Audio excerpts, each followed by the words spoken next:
सावन का महीना, सावन की हरियाली और सावन का हर्ष उल्लास, सावन की भक्ति और सावन का श्रृंगार किसके मन को आकर्षित नहीं करता है, किसके मन को भाता नहीं है। जिधर खेतों में देखो उधर चारों तरफ हरियाली ही हरियाली, और नदियों को देखो लहराती हुई झूमती हुई सावन की बहार बनकर आ रही हैं।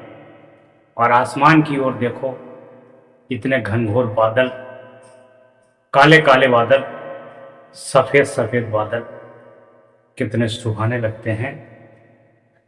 और सावन का महीना भगवान शिव की पूजा अर्चना के लिए समर्पित है। सड़कों पर देखो कांवरियों की लंबी कतार, डीजे ढोल नगाड़े बजाते हुए कांवरिया और पैरों में घुंघरू बांधकर शिव भगवान का गुणगान करते हुए गंगा की ओर बढ़ते हैं। वहां से गंगा का जल भर करके भगवान शिव को समर्पित करते हैं। श्रद्धा से करते हैं, भाव से करते हैं। सावन में चारों ओर मौज ही मौज है। कांवरिया चल रहे हों, सावन की काली घटा, बादलों का घनघोर अंधेरा, हल्की सी फुहार, हल्की सी रिमझिम जब बरसती है तो मन को और तन को कितना सुख शांति मिलती है। यही तो सावन का आनंद है।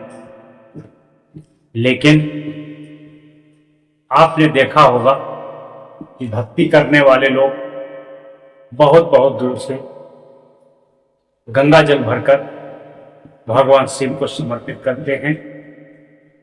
कोई नंगों पैरों जाता है, कोई पैदल जाता है, कोई मोटरसाइकिल से जाता है, कोई कार से जाता है, तो कोई लेट करके जाता है।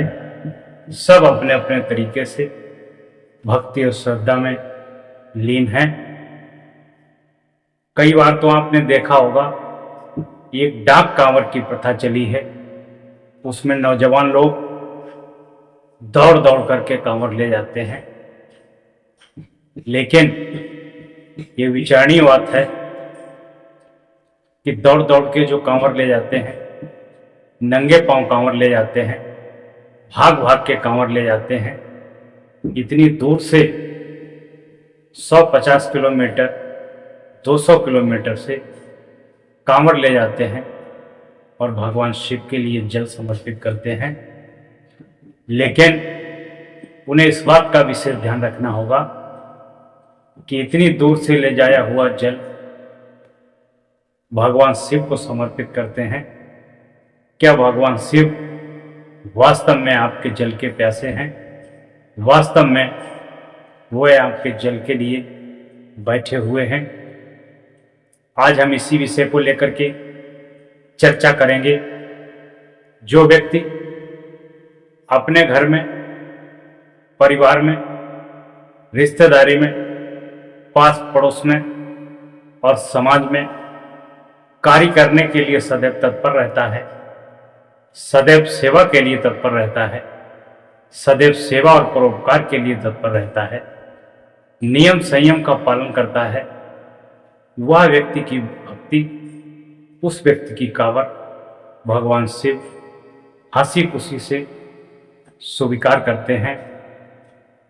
जो अपने माता पिता को पानी नहीं देता है, समय से वस्त्र और भोजन नहीं देता है, माता पिता की आज्ञा की अवहेलना करता है, पास पड़ोसियों को नहीं समझता है, रिश्ते और नातेदारों को नहीं समझता है और भगवान शिव के लिए कांवर लेके जाता है, भगवान शिव भी उसे देख करके मुस्कुराते हैं और कहते हैं कि नालायक, धूर्त, मक्कार, कंजूस, आलसी, निकम्मा, जो अपने माँ बाप को पानी नहीं पिला सका, माँ बाप को समय से भोजन और वस्त्र नहीं दे सका, जिसने अपने जवानी के होश में, अपने 4 पैसों के होश में रिश्तेदार और पास पड़ोसी को नहीं समझा, हमेशा अपने अहंकार में रहा, लोभ लालच में रहा। वो व्यक्ति आज हमारे लिए कांवर लाया है, हम उसकी कांवर का क्या करेंगे? ऐसे व्यक्ति की कांवर भगवान शिव भी स्वीकार नहीं करते हैं। एक बार की बात है, एक संतों की टोली इलाहाबाद से मध्य प्रदेश के लिए रवाना हुई, कांवर लेकर के चली। कांवर ले जाते काफी समय हो गया। वहां से संत एकनाथ का मंदिर काफी दूर था। सभी लोग थक जाते हैं, थक जाने के बाद पुनः बैठकर चल देते हैं। सभी संतों की टोली जा रही है। उन्होंने रास्ते में देखा कि ये गधा प्यास से तड़प रहा है और प्यास के कारण उसके प्राण निकले जा रहे हैं। तभी संतों के मन में जो अंदर बैठा हुआ परमात्मा जागा और उन्हें लगा कि ये जो गंगा जल हम लिए जा रहे हैं वो इस गधे को पिला दूं तो शायद इसकी जान बच सकती है। लेकिन उनके मन ने यह बात नहीं स्वीकार की कि ये गंगा जल भगवान शिव के लिए है, इस गधे के लिए नहीं है। वो आगे बढ़ जाते हैं और गधे को तड़पता हुआ छोड़ देते हैं। उसमें से एक संत एकनाथ था। उसने देखा कि गधा प्यास के कारण व्याकुल है, परेशान है, यदि इसे पानी न मिला तो ये मर जाएगा। संत एकनाथ ने विचार किया कि क्यों न मैं ये जल किसी को पिला दूं, भगवान भोलेनाथ से क्षमा मांग लेंगे। लेकिन इस गधे की तड़प मुझसे और नहीं देखी जाती है। इतना एकनाथ संत ने कहा, तभी सब लोग नाराज हुए कि सभी लोग जल लेकर के भगवान शिव के लिए जा रहे हैं और तुम रास्ते में इस गधे को जल पिलाना चाहते हो, जिससे भक्ति क्षीण होगी और पाप लगेगा। संत एकनाथ ने अपने दिमाग से विचार किया कि जो होगा सो होगा, लेकिन इस गधे की तड़प हमसे नहीं देखी जा रही है। उन्होंने सुराही से जल निकाला और गधे को पिला दिया। गधा उसकी प्यास शांत हुई और उठ करके बैठ गया। संत एकनाथ चिंतित हुआ। उसने कहा, गंगा जल तो मैंने गधे को पिला दिया और उसकी जान बचाई। इतने में उसके सभी संत उनसे नाराज हो गए। उन्होंने उनका साथ छोड़ दिया। संत एकनाथ ने अपनी सुराही में नल से पानी भरा और पानी भरने के बाद में पीछे पीछे चल दिए। सभी संतों ने गंगा जल का अभिषेक भगवान शिवलिंग पर करा और संत एकनाथ जो जल लाए थे वो मंदिर के बाहर खड़े हुए थे। जैसे ही उन्होंने उस जल को भगवान शिवलिंग पर डाला, तभी भगवान शिव प्रकट हुए और उन्होंने कहा कि संत एकनाथ, तुम्हें यहाँ आने की आवश्यकता नहीं थी। तुमने तो गंगा जल हमें वहीं पिला दिया था। हम घोड़े के रूप में भक्तों को एक परीक्षा ले रहे थे। मैं प्यास से तड़प रहा था, किसी के अंदर दया करुणा जागृत नहीं हुई और तुम्हारे अंदर इतनी दया करुणा जागृत हुई, तुमने अपना गंगा जल वहीं पिला दिया।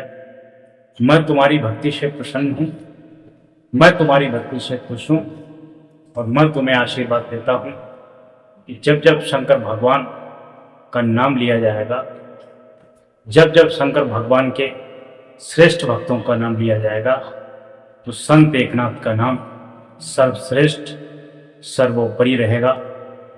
ऐसा आशीर्वाद भगवान शिव देकर के वहाँ से चले जाते हैं। संत एकनाथ बहुत प्रसन्न होते हैं,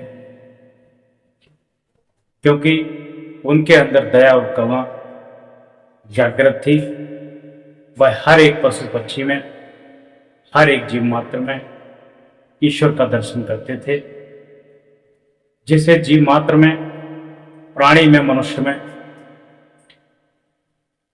दया और करुणा नहीं आती है, इंसान को इंसान नहीं समझता है, राग द्वेष करता है, वो चाहे जितनी कांवर ले जाए, चाहे जितने व्रत रख ले, चाहे जितने उपवास रख ले, चाहे जितने यज्ञ करा ले, चाहे जितनी पूजा पाठ कर ले, लेकिन उसका कभी भी भक्ति का संकल्प पूर्ण नहीं होगा।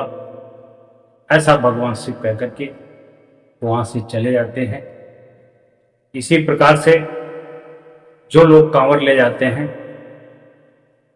नाचते गाते जाते हैं, छल दम दिखावा करते हैं, गांजा भांग पीते हैं, मदिरा पीते हैं, पान तंबाकू खैनी खाते हैं और जगह जगह पर रुक करके डांस करते हैं, क्रीड़ा करते हैं, उनमें भक्ति का कोई भाव नहीं है, त्याग वैराग्य नहीं है, नियम संयम नहीं है, उन्हें कोई भी भक्ति का फल नहीं मिलेगा और हर प्रकार से वह अपने को दुखी करते हैं और अपना पैसा भी खर्च करते हैं, अमूल्य समय भी नष्ट करते हैं और शरीर को कष्ट देते हैं।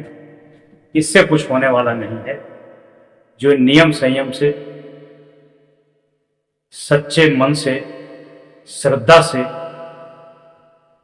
ईश्वर के दर्शन को जाता है, जीवों पर दया करता है, करुणा करता है, हर एक माँ बहन बेटी में अपनी माँ बहन बेटी के दर्शन करता है, हर एक मनुष्य में अपने भाई, अपने पिता दादा दादी के दर्शन करता है, ऐसी श्रद्धा रखता है, उसको सावन में भगवान शिव मन वांछित फल देते हैं। यही सावन की असली पूजा, असली श्रद्धा है। शंकर भगवान की जय हो। शंकर भोलेनाथ का आशीर्वाद आप सभी पर बरसता रहे।